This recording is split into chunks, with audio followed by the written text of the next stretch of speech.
Welcome into NHL Tonight, first shift for Friday, March the 14th, 2025. EJ Radic here. Kevin Weeks playing through injury. You just had surgery. 2 major surgeries, yeah. Like you had two this time? Yeah, 2 this time. A second one. So like you had one, what, 6-8 months ago? The other one was July 11th after we got back from draft. We got back from draft and shortly thereafter. How are you? Suboptimal, but I'm very grateful that I was in the right hands. I'm very grateful that I was in the right hands out there at Vail, at the Stedman Clinic with Dr. Peter Millett under his care and the amazing staff they had. I got to see Dr. Gallia in Toronto, who's also another wizard. So very grateful that they all took care of me, and here we are today. And shout out to my PT, Michelle Rodriguez, here in New York City. She's been amazing too. Okay, well, listen, we're just happy that you're healthy. Thank you. I couldn't believe it. I was like, at first I heard of it, you were like, we were tweeting from like, breaking news from the hospital. Yeah, and my sister-in-law was so amazing. She's like, don't tweet. You're under anesthesia. Do not tweet. I'm going to take your phone. Yeah. So anyway. It could be the best time to tweet. Yeah, exactly. If you're thinking about ending your career. That's right. That's the time to go do out. it. Yeah, exactly. Is when you're under anesthesia. Yeah. Welcome back. Thank you. Quick, let's get better Thank quick you, here. brother. Appreciate you. I know you're doing your best. I can't believe Thank you're you. already here. Thank you. Thanks for being here. Let's get to first things first because we got a busy show today. We got some great guests. Do it. Let's do it.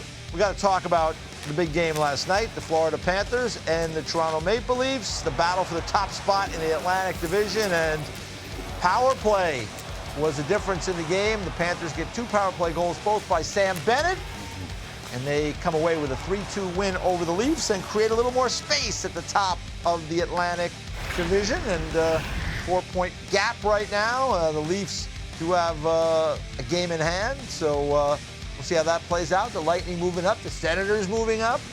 So what did you make of the game last night? I thought it was a good game, but I think as always, the Florida Panthers always find a way these days a little bit better. That's it right there. I could say I think the Leafs have improved in a lot of aspects of their game where they needed to improve. And that was a big part of bringing in Craig Berube. I know in speaking to Chief, I did about 4 or 5 Leaf games this year. He's trying to impart some of those championship habits on that group that he learned from his time in St. Louis. Let's be harder on sticks. Let's be harder on pucks. Make the right decisions. Let's defend our net hard and be hard to play against in front of the opposing net. All of those things, which I think they've had market improvement in. The goaltending has been much better. However, in the big games, and last night was a biggie. Big game. That wasn't just a big. You don't think the Panthers knew that was Big Each? No. You don't. Listen, You just said it. Yeah. Those top teams find a way in the big games where they're going to reinforce to you, the opposing team, this is who we are. Yeah. Shoulders back. This is who we are. This is what we're about. We find ways to win. We find ways to get it done. Yeah. And I felt like the Toronto Maple Leafs played well, but one thing I'm curious to see, and I'm going to preface this, I'm not sure about the injury because I know there's been talk about playing through or in and around an injury. But these big games to me are tailor-made for the best players to have the big impact. And somebody that I think, and again, I don't know if Austin is for sure battling injury, but he's good enough, talented enough, capable enough to grab these games in his hand. Because there is hardly anybody like him each. Careful with that, Mike. You know what I'm talking about? Very grab these games. Look at the forearm. That's Austin Matthews, the way his size and skating and shot. Those are the games I want to see him assert himself. I don't want to see him dishing. I don't want to see him looking for guys. He's good enough, skilled enough, talent to take these games over. And I'm curious to see, and I know it's all there. He has it, and I've told him this too. Been a huge fan since he's come into the league. But these are the moments where I think Austin Matthews can be more assertive, can get to the inside more, can use his unique combination to put the Leafs on his back. And I'm looking for that a little bit more going forward because you see where he is here in this stretch. Last 16 games, he's only got the 3 goals. I mean, this is a guy who scored 69 goals. Just the best goal scorer on the planet, not named Ovi. Yeah. Make no mistake about it. Yeah. And that's a huge compliment to AMAT's Austin Matthews. So these are the games, I think, going forward in the dressing room. If I'm him and the Leafs, it's like, I'm taking this game over. Yeah. I'm going to take this. I'm good enough. I'm talented enough. I have all the attributes. I got to take these games over. Yeah. I thought. And that's a huge compliment. I thought he played well in the game last night. I just think, to your point, you want to see, those guys, they get paid a lot of money. They're expected to step up in those moments. I thought, you got to take a couple of things into consideration. Who's he going head-to-head with last night? Barkov. Okay. I mean, like, let's face it, that's not an easy assignment. Like, the other teams, it's not like a secret, like, oh, we got to slow down Austin Matthews. They know. And the Florida Panthers, and I think this is what impressed me about their game, and it impresses me each time I see them. And we saw them, I guess you were not on that trip to Finland, so I got to see you were them on that against trip. Dallas. Yes. But, like, they just check so well. They play hard. They win the areas you're supposed to win. They know exactly what they want to do. Paul Maurice has them playing, a way. Everybody in that room, I got to talk to Nate Schmidt when I was in Finland. He's like, hey, I'm new here.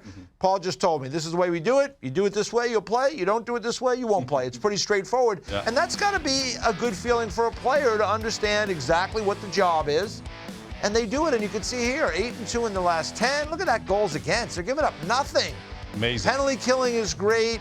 Last night, the power play stepped up. And this is without Tkachuk, and more recently without Ekblad. They haven't even gotten Marchand in the lineup. We don't know how that's going to impact things. This is a team that they know how to win. They know how to check. They know what their game is about. The even strength goal they got last night was A.J. Greer goes charging in there, helps make a play, make a pass, and Mikkola scores. So, that's the difference. And I think Toronto, go to the videotape. Watch those power play goals that you gave up with Bennett right in front. McCabe lost them, right? Can't lose that. You can't lose Sam Bennett. The other one, he gets into a spot. You can't let him have that spot. So it's a work in progress for the Leafs. We'll see if they learn. They play them twice more. So I'll be very curious to see if they can make the adjustments necessary, because they've played them twice, they've lost twice, and in both games, the special teams were a big difference. Yeah, look. Imitation is the greatest form of flattery, and success leaves clues. So on an individual basis, as individual players, and/or a collective basis.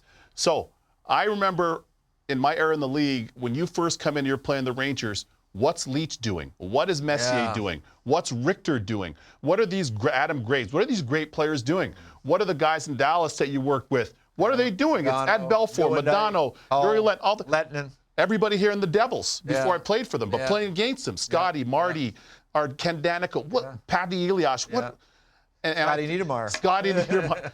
I think if you're the Toronto Maple Leafs now, and this is exactly why I think it's really important that they have Chief there at this time, to be able to say, hey guys, and as you said, look at the tape.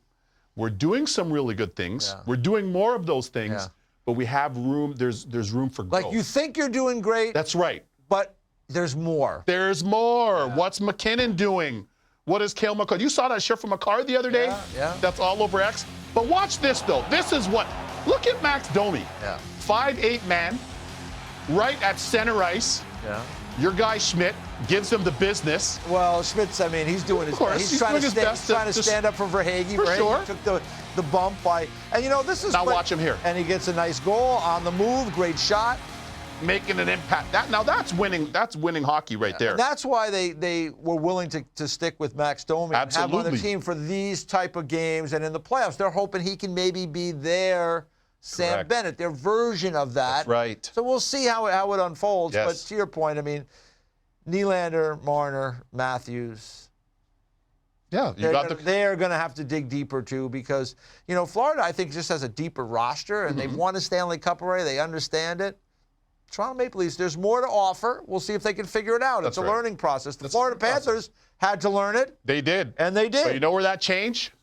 You know where that all swung in the right favor down in South Florida? I think it wasn't the beach. Yeah, it wasn't the beach. It wasn't the beach. It wasn't the elbow room. It wasn't the elbow room or the one hotel rooftop. You know what it was? When they got Chucky down there. Yeah, well. It brought everybody into the fight. Yeah. And it became infectious in their group. But even when he got there, it took time. It took time. Remember, they got to Toronto that game late in the season. They were struggling. That's right. Keith Tkachuk, his dad got on the radio that day. Let's go. That was something for you. Listen, he's not just anybody's father, right? No. He's a Hall of Famer. 500 goals Should plus be a Hall of in this Famer. league. And he goes on the air and says the team is a little soft. That was amazing. And then remember, Paul went nuts that night. Yeah, he did on the bench. Hey, and that was a swing for them to get into playoffs. Yes, it was. Because it was late. I'm going to even get my crutches. Hold on. Crutches in here. Bring them in here, and we're going to get in this battle, Leach. Okay. Let's go. All right. I love it. All right. Go ahead. Put those crutches away for now. You're sitting down. All right. You don't need Trying to. All right. So that was a big game last night. That was huge. In the Atlantic, where we're worried about the 2-3 matchup, right? And who wins the division. Yes. In the Central, we have a similar situation, and guess what? the Stars and the Jets are playing tonight. The schedule makers, they did a great job, one after the other. Ooh. And the game is in Winnipeg. It's on NHL Network tonight. 8 o'clock start, so there you go, 8 o'clock Eastern time. Here's a little news from Mitchell Clinton. Nikolai Ehlers says he's in tonight. And he also added he's apologized to JT Miller for the slash he gave the Rangers forward in retaliation for a little back and forth the other night. I mean, JT, I don't know if he had to apologize. He probably knew it was coming. Neil Pionk, week to week, says the head coach Scotty Arniel. So they'll miss him. Good piece for The them. Dallas Stars have some pieces out of the lineup tonight. Roope Hintz is out of the lineup, so that hurts them. And, still missing Heiskanen. Mm-hmm. So, nonetheless, it sets up here. And it's really interesting. As I look at the numbers, right, moving forward, they play tonight. Now, you look at it, it's a 6-point lead in the division, right, for the Winnipeg Jets. Yes. But Dallas has 2 games in hand. Yeah. And if they were to win tonight, 4 points back, 2 games in hand. Now it's a race to win that top spot, and I think it's imperative for Winnipeg to hang on. They've been a wire-to-wire team this year. They need to finish it off. You can see they've played twice this year and 1 game each. I know that earlier in the season they played in Winnipeg, and the Jets just beat the wheels off the Stars in that game. You see the power play for Dallas not very good in the head-to-heads this year. But what do you make of this matchup tonight? How is it more important for one or not? I think it's more important for Winnipeg. I do too. You feel the same way? I think it's more important for Winnipeg because I feel like they have had such a great season, to your point. They're looking to have some sustained playoff success, a deeper run in the Stanley Cup playoffs. And the Dallas Stars, they're now, they're missing Roope Hintz, who's a big part of their team. And Heiskanen, but Rantanen. they got Rantanen. But you bring in Rantanen. And they're loaded. They're loaded. Yeah. And all that being said, Jason Robertson's back to being a world-class player too. He is really, because he had some physical issues in the offseason. Correct. In the offseason, he was limited. Had a slow start to the year, but wow, he's taking it up. And you know what Jason Robertson said? Hey, USA Hockey. Hey, Billy Guerin. You know what? You don't take me this time around? Yeah. Okay. Yeah. But we've got the Olympics next year. Yeah. And I'm going to show you who I am and the type of player I am. And I want a spot on that team. I'm going to earn a spot on that team. So Jason Robertson's looked amazing. This sets up, I think it's a more even fight at this time of year, Eej, than it was earlier in the season. Yeah, like the Stars, I believe, were coming back from Finland at the time, or they were in that mix. There. And it just, I think that, they just weren't on their game. Yeah. The Jets were. They were playing good. The Jets have been good all year long. So it should be a good one. I'm really looking forward matchup tonight. NHL Network, 8 o'clock Eastern Big time. Matchup. Another important game in the West, another big game in the West is the Avs and Flames. But we're going to go to the news on Adin Hill. Darren Dreger tweeted this out earlier today. Golden Knights and Adin Hill have reached an agreement on a 6-year contract worth $6.25 million against the cap each and every year of that contract. Here are the numbers with Adin Hill. Remember, Adin Hill was like an Arizona Coyote, then a San Jose Shark. Yep. And he found his way, certainly got a better team in front of him in Vegas. What do you make of this contract? You're the master of the goalie union. Well, I would say this. Congrats to Adin Hill. It's been a long road for him. It hasn't been easy. He's had to be very resilient. And for internally within the Vegas Golden Knights, there was a relationship that goes back to Adin Hill's time in junior with Sean Burke, who's their goalie coach. Sean Burke's been a big Adin Hill fan and supporter, and Adin Hill has rewarded him and the team. He's played very well. So imagine this. Adin Hill now gets his new deal. Earlier in the year, his former Vegas Golden Knight teammate Logan Thompson got his new deal in Washington. And it's nice to see. They were youth hockey teammates at times in Calgary growing up, which a lot of people don't recognize. Yeah. So props to Adin Hill for getting his bag. It's been a long time coming. He's one of the good guys in the game and a really good goalie. So a nice bit of business there for the Vegas Golden Knights. And I think he had a shutout last night. Yes, that's correct. Yeah, the Vegas Golden Knights in Columbus, as a matter of fact. So the Golden Knights have been another good season. Congratulations to Adin Hill. Really exciting to see him continue on in what has been a terrific career thus far. When we come back, we got some good guests today. Mike Sullivan, the head coach of the Pittsburgh Penguins. Of course, he was the head coach of Team USA at the Four Nations Face-Off. Sully joins us next on First Shift.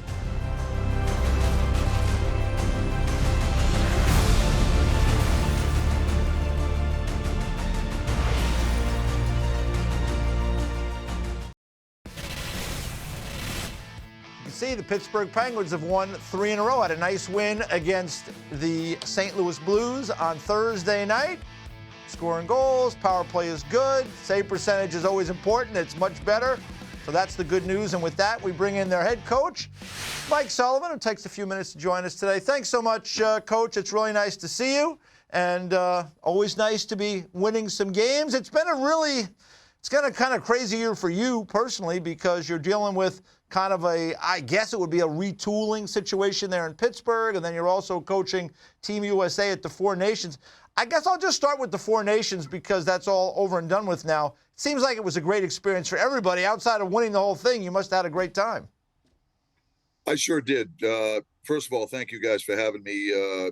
Really appreciate it. The Four Nations was an incredible experience. What an honor to be the head coach of the American team. It was some of the best hockey that I've ever been associated with. Just the pace of play, the physicality, the complete investment of the players on all the four respective teams was remarkable, and just the will and the want to win and the pride for your nation was a whole lot of fun. It was an incredible honor to be part of that experience. We had an unbelievable time. Sully, we had a great chat about 10 days ago ahead of your game where you guys were hosting the in-state rival, Philadelphia Flyers. We had a great chat, but I just want to kind of follow up on EJ's point here. What's like to go to the Four Nations and you play in the final? You're from Boston. There's 8,075 NHL head coaches from Boston. It's like you guys have, I don't know what's in the soil in Beantown. Hockey is in the soil. It's definitely in the soil. Yeah. But that being said, like how much more juice did that have? Did you have some new cousins, some new friends you've never heard about, ticket requests? How did you manage that with the final being in Boston? Well, to be a part of it was, as I said, guys, was amazing. To have the opportunity to be the head coach of the American team in Boston, the hometown where I grew up, was just made it that much more special for me. It's when you think about the opportunity to participate in an event like that with what everyone understands is best on best. In my hometown, it just gave me an opportunity to share in the experience with all the people that have helped me along the way have success. And, as you guys know, none of us ever get here alone. It takes a whole lot of people to help us along the way. And it was amazing how many people reached out to me through that experience. I heard from friends that I haven't heard from in a long time. It's like third grade people reaching out. They're not even hot. Well, that just goes to show you the impact that tournament had. That's cool. Just on the world in general. I think it was, but the hockey world in particular, it was a special opportunity for me. As you guys know, I got an opportunity to coach my son-in-law as part of it. So for my own family, it had so many, it had so many personal experiences associated with it. Sometimes when I reflect on it, I just feel so grateful to have had that opportunity. But to have it in Boston, we had a whole lot of ticket requests. I'll tell you that. You were coaching for free. It was an expensive venture from my standpoint. I can assure you that. Oh, and for those who don't know, Charlie McAvoy is Mike's son-in-law, so he coached him with Team USA. One more thing I'll ask you about this, because I would be remiss if I didn't ask you this. Like, that Saturday night game in Montreal, like, I'm on vacation, I'm watching the game, and I'm out of my chair, and I'm like, looking around. I mean, you're right on the bench. I mean, like, I don't know if you knew that was going to play out that way. Now, you did put those guys on the ice, so maybe you did. I don't know. But, like, what was going through your mind? How fast was your heart beating when you're watching that chaos right in front of you? Well, it was incredible. We had the same feeling that you guys had watching it. Yeah. And to answer your question, no, I did not know that that was going to happen. One of the reasons why we started those guys is because of the way our team evolved. When we put Brady and Matthew together on the same line with Jack Eichel, we felt like it changed the dynamic of our team. Those guys they're incredible players first and foremost, but they have a certain personality and a certain swagger about them that, they drag our group into the fight, so to speak. And I didn't anticipate it was going to be literally, but what our hope was that we were going to get momentum right Yeah. away. Yeah. These guys, and they have the capability to do that. They're great kids first and foremost. And they have an insatiable appetite to win. And so that first game against Canada in Montreal, what an electric environment, and just an amazing hockey game on so many levels. But it started right from the drop of the puck. It's unbelievable. Sully, listen, Watch it again. it's incredible. Still crazy. It gets me hype. Yeah. It's so hype. Sully, I've lived here between playing and broadcasting now for 26 years or whatever it's been. This is home, living here in the U.S.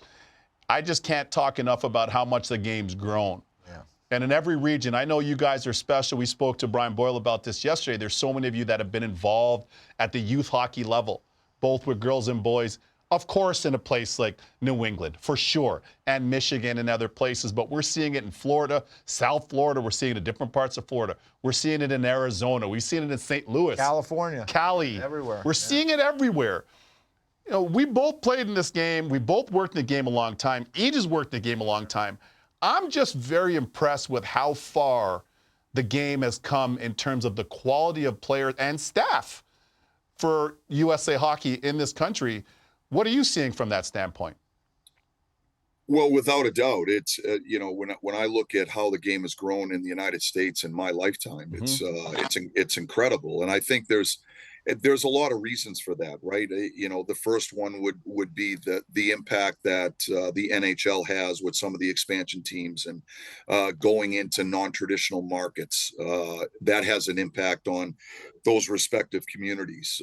USA Hockey and their initiatives across their respective districts, and all the volunteers that volunteer their time, countless hours, to help kids learn the game and grow a love and a passion for the game, I think it is a huge part of the success that hockey has enjoyed in the United States. And there's just so many people at the grassroots level that help this game along and create an environment that kids participate in that fuels the passion. And ultimately we become the benefactors at the highest level of the game, right? Sure. When you grow the base of the sport, you grow the foundation of the pyramid, you just have a much bigger pool of players to draw from. And then the other aspect of it is maybe in prior years, not all of our best athletes in the United States were participating in hockey. Correct. Now some of them are.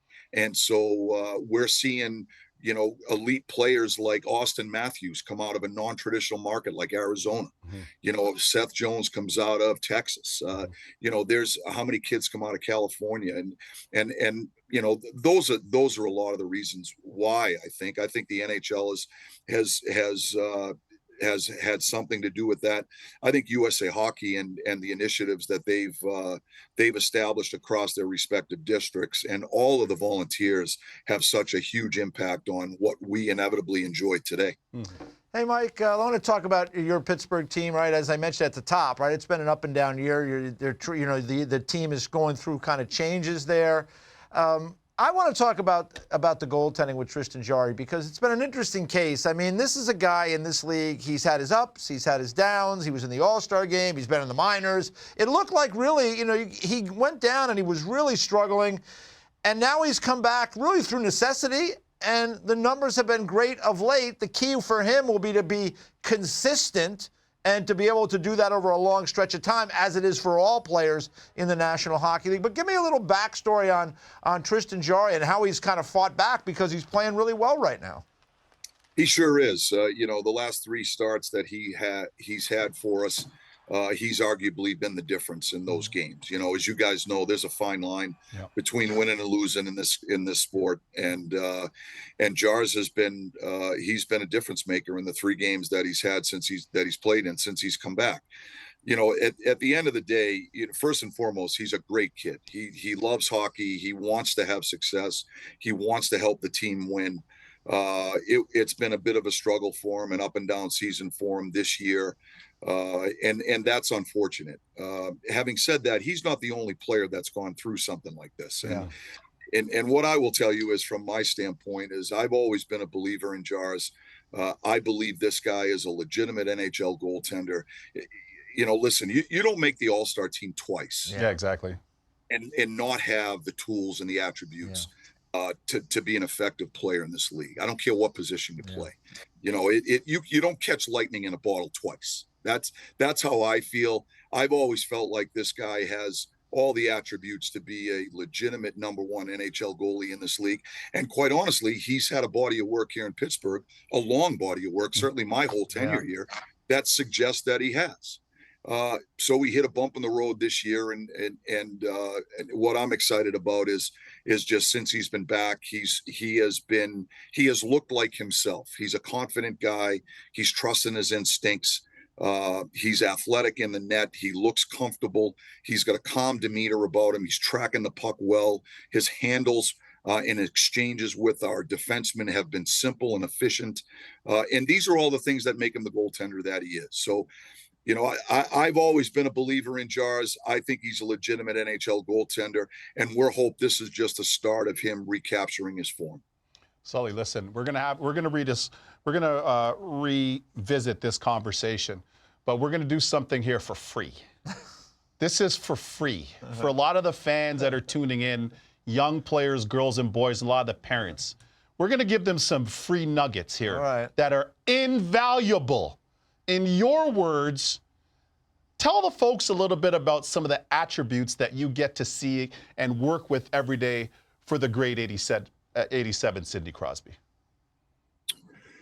Well, we'll run out of time for me to discuss. It's a long list, as you guys. I know. You know, I've had the privilege to coach Sid for a decade now, and you know, I've also had the challenge of coaching against him for a lot of years before I got to Pittsburgh. So I've been on both benches, you know, and when I was on the other bench, everybody can see and appreciate the talent that he has on the ice. What I will tell you, since I've been on the same bench with him and got an opportunity to get to know him first and foremost as a person, but then as an athlete, and I've said this on so many occasions, I just think he represents everything that's right about our sport. First and foremost, he carries himself with such humility and grace off the ice. The way he represents our game and the Pittsburgh Penguins in the NHL, for me, is a great lesson for all of us. He's arguably the greatest player of his generation, one of the greatest players of all time, and he just carries himself with such humility. What I watch every day is just the daily endeavor. And what I mean by that is, not only is he blessed with just elite talent, but he has a certain appetite and a drive to be the very best. And then he has a willingness to put the work in every day. And that's the privilege that I get to see for the last 10 years that most people don't get an opportunity to see. There isn't any aspect of his game, you know, small or big, that he's not willing to work on to try to improve and get better. You know, he's always looking for some aspect of his game that he's assessing. He says, I've got to get more repetitions at this. I have to improve at that. And he's always grabbing our skills coach, Ty Hennis, you know, 15, 20 minutes before practice. And, you know, I always tell this story. If he's on the power play and he might miss a backdoor one-timer the night before that he felt he should have had to score a goal. The next morning, he's grabbing Ty Hennis 20 minutes before practice, and he's getting 50 reps of that exact play from that exact spot to try to make sure if he gets that opportunity again, that one's going in the net. That's kind of that's how he carries himself, right? He's just he's the standard here in Pittsburgh. He represents everything that we envision a Pittsburgh Penguin should look like. He has the work ethic that goes along with it.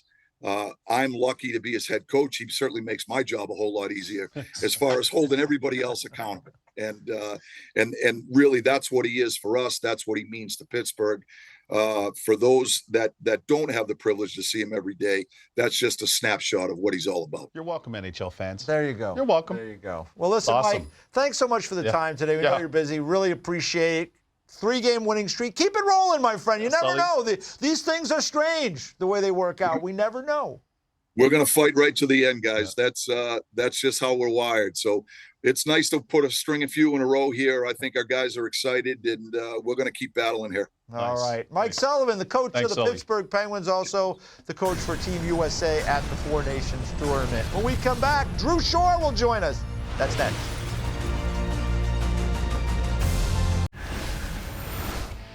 Drew Shore played in the National Hockey League. 98 games, played 6 seasons, played 4 different teams. You can see he was a second-round pick of the Florida Panthers, star player at the University of Denver. You can see here a gold medal winner at the under-18s for Team USA. But he is really doing a lot of different things now that he's retired. And like I was really fascinated kind of following some of his stuff from afar, and I haven't had the opportunity to meet Drew, until now. So, Drew, thanks for taking the time. Really appreciate it. I want to get to all the different things you're doing because it's really interesting to me. But the first thing is that you came on my radar. You had a long tweet about your career and the career of, Derek Armstrong and how he played a certain amount of years and you played a certain amount of years, but you felt that you were more worn out by it because of the way you approached it. I know that's a general overview of your remarks, but I was curious to maybe flesh that out with you more because I think it was fascinating because it's so hard to get where you got to get to the National Hockey League. Yeah, I mean, you start playing the game when you're 3 years old, and I always thought I was going to be a guy who won a bunch of Stanley Cups, retired, early in my 40s, or played till I was 40. Then all of a sudden, I was retired at 30, and kind of had to figure out what I wanted to do with the rest of my life, and it was a tough transition for me. Well, take us into that transition. I know what it was like for me, and it was kind of unforeseen in that off season where I transitioned from playing to broadcasting. But what was it like for you?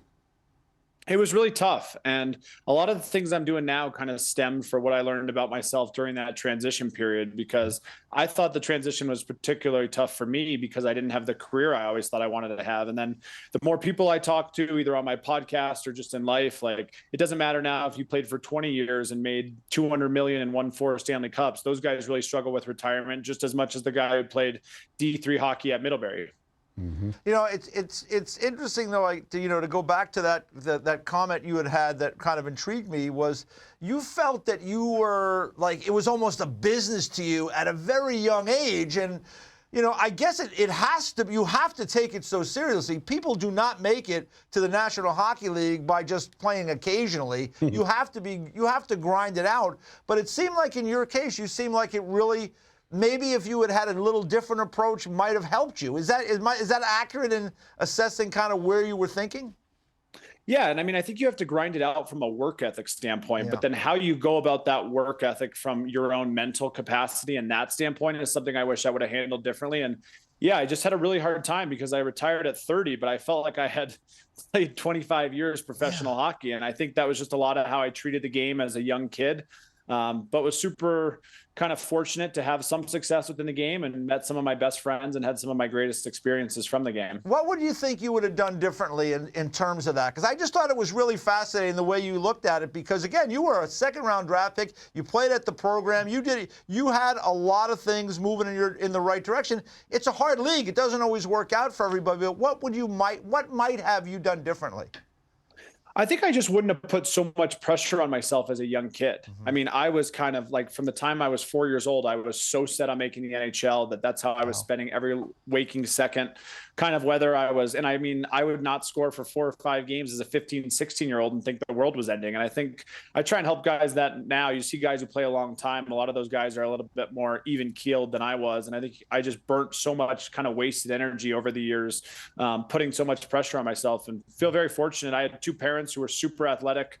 Mom was a pro tennis player. Dad was soccer and lacrosse player, but they didn't know hockey at all. So I kind of had like the dream parent situation, just in a sense that I never had any pressure from those guys, but a lot of it was just kind of how I was wired. And I'm kind of hoping to take the way I was wired and have a lot of success in my next career.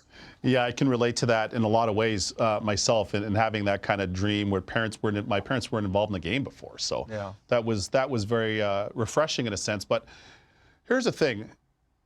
After playing, there are a lot of life lessons that you can apply from playing into everyday life, be it into your entrepreneurship, be it into other things. What are some of those things for you? Yeah, and I had a great conversation with a guy last night who actually runs a hedge fund who is now saying they're basically only trying to hire ex-athletes. And this doesn't just apply to hockey players, but I mean, there's so many things as an athlete for many years that you gain in those skills, whether it's even just like how you learn to take criticism. And I think that's one of the biggest things that a lot of athletes learn that helps them on top of the generic things that you hear about all the time and work ethic and stuff like that. But I was able to my biggest downfall too as a player was just my relationship with coaches. And I think that that's something kind of figuring out that getting along with different types of personalities, not always butting heads with them, and just trying to figure out the best way to make it a win-win in terms of all your relationships. And that's something I've really applied to the business world, and has helped me a lot. You know, you got involved, you were working on, from what I understand, at Wasserman, and, you know, you're involved you do represent some players now. You're doing all these different things. I do want to touch on the podcast, because we had it up on the screen. You have a podcast, Betting the Limit. And when people hear that title, they might think, oh, is this like a gaming thing? Is it giving us, you know, who's going to win tonight? It's a totally different concept. Just give us an idea, because look at some of these guests. You've had some really high-end people on your podcast. Yeah, the name actually, I understand the gambling reference for sure, but a lot of it comes down to, as an athlete, someone else is always betting on you, whether it's your teammates, your coaches, whoever. And then when you retire, you kind of got to find a way to bet on yourself. And so for the first time, I felt like, all right, like no one else is betting on me now. I'm retired, so I got to make all these bets on myself and kind of figure it out. Tell us a little bit more about Amalfi. And I don't mean Amalfi Coast. I've been there. It's amazing. We could talk about that all day, but more your company. Yeah, so basically, I realized there's a huge need for guys when they retire. Yeah. I mean, kind of the traditional athlete who retires and then has struggled for one reason or another has gone on for way too long, and no one's really doing anything about it. So we built a community where it's kind of half athletes, half CEOs and high-end executives. And I think the best way to help guys with retirement is to help them find and give them that purpose in their second career. And we've been at it for about a year or two now. Learned a ton on the business side from just some of the people I've been able to involve in it. And it's been so cool to see guys, like I said, find that next passion. I mean, a guy who retired, who's now running his own real estate firm or oil and gas firm, or is working in finance. So I think that just helping, that could be coaching, that could be whatever. But I tell guys all the time who ask me about, like, well, how do I kind of figure out this retirement thing? It's like, go find something else you're passionate about and attack it with the same work ethic you did your career. Yep. Drew, I want to ask you about your family a little bit, because you mentioned your mom and dad there. You guys grew up in Denver. You have 4 brothers. You all played hockey at different stages, different levels. I know your brother Nick is still playing in Sweden. You have another brother that went to Harvard. 3 of you guys were at Denver. I mean, what was going on in that Shore household? Because there was a lot of hockey. Yeah, I feel so fortunate. And as I've gotten older, my brothers and I have continued to get closer. And they're my 3 best friends. Nick actually flies home from Sweden today, lands at 2:30. So I'm actually going to pick him up with my daughters. But like I said, I feel so blessed with my parents, because I say this all the time, they were like the ultimate athlete parents, because they supported us with everything we wanted to do, but didn't know really anything about hockey, but were always willing to kind of provide us with the resources, take us to those practices, and help us in any way that we can. So being able to have my brothers, like, it was so cool to watch. Like, Nick had the best career out of all of us. And I take so much pride in just being able to watch the success that Nick's been able to have in the game. And now, as you guys alluded to, Baker's went to Harvard, is now working at KKR in New York. So we're all waiting for him to give us all jobs. Exactly. You know, going through this as a player, I've learned some really interesting things just as a player going through it and experiencing what that's like. And then getting on this side and the media side and interacting with a lot of owners and management and coaches and things of that nature. What are some of the things, because you've been in representation, you remain in that, what are some of those things that you've learned as a player now and on a managerial and entrepreneurial side in some of the discussions that you're having with some management types and coaches and things of that nature? So I was represented by 2 of the best agents in hockey when I played. And then when I retired from the game, I joined Wasserman and worked basically day in, day out with Judd Moldaver, who, as you guys know, it was so cool to see his success, because when I met him, he was literally like carrying guys' hockey bags at summer camp. And now, I mean, you look at the roster between Connor and Austin and Yossi and, I mean, Werenski, the list goes on and on. Yeah. So having a front row seat to him for 3 years was probably one of the best hockey managerial decisions I made, just because I learned so much, and I got to give a lot of credit to him. He involved me in pretty much every conversation that he was having, and I learned a ton from that. Like, as a player, you think you know what kind of goes on behind the scenes, but kind of getting that front row seat with him for 3 years was super beneficial for me. You know, when we had you, line up to come on, you do a lot of social media stuff, so we were looking through some of it, and I guess there was a golf challenge recently, and here's the note on X about playing with guys, and like some guys are better than others, and I guess the better players who had, I guess, the better handicaps had to play with fewer clubs. And I thought that was interesting. You got to play with 3 clubs. That tells me you're a pretty good player. What was going on that day? Because golf is hard enough. I mean, now you got 3 clubs. What clubs were you? Had to have a putter, I guess. I actually decided not to bring a putter. That was a huge debate. It was a couple guys I play golf with a lot in a pretty competitive golf game, and it's just starting to get nice enough to play here. And instead of giving a couple of these guys strokes, we did this challenge so I went 4-iron, 9-iron, and a 58-degree wedge. And on the first 5 or 6 holes, a lot of good golfers told me putting with the wedge should be pretty easy if I'm decent, and I really struggled with it. But I ended up winning the match and the cash. So obviously my club choice ended up working out okay. Well, I was going to say, I figured you probably had a 4 or 3-iron and doubled that as your putter. You know what I mean? Like a little bump and run. But you did that with a wedge. Yeah, I would think that'd be harder. That's of course.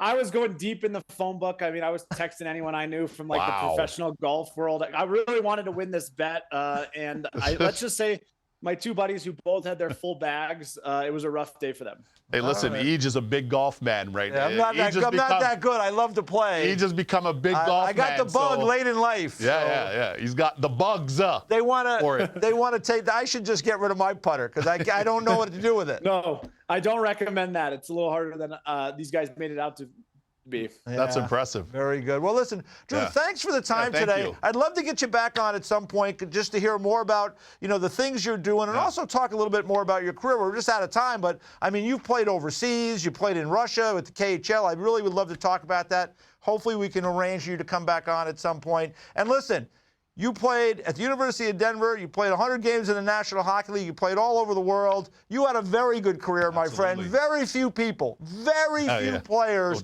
make it all the way to the National Hockey League. Whenever I have you guys come on, I always like to say, boy, it is impressive to play 1 game, let alone, to ever get there. So congratulations on a great career, and good luck moving forward. Thanks, guys. I really am a big fan of your show and appreciate you having me on. And it's good to see you guys keep growing the game. All right. Thanks, man. We'll talk to you again. Drew Shore.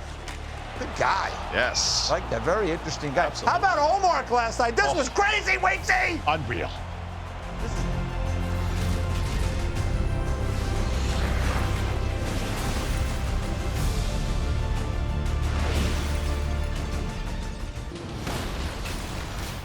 Oh my!